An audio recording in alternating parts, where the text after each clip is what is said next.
Rouhani স্কুলে যাওয়ার জন্য রেডি হয়ে রাস্তায় দাঁড়ায় আছে আর দেখতেছে ওর পাপা কখন আসবে, ওকে নিয়ে যাবে। বলতেছে এই যে পাপা আসতেছে, ওই যে পাপাকে দেখা যাচ্ছে, পাপা বাইক নিয়ে আসতেছে, নিয়ে যাবে রুহানিকে।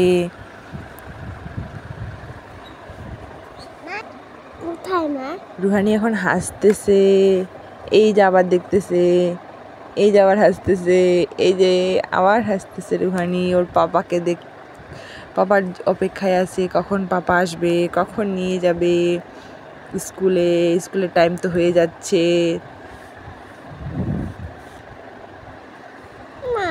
পাপা কখন আসে? এই যে আসতেছে পাপা, এদিকে ওদিক ঘোরাঘুরি করতেছে, আবার আসতেছে, এই যে ঘোরাঘুরি, এখন দাঁড়ায় আছে।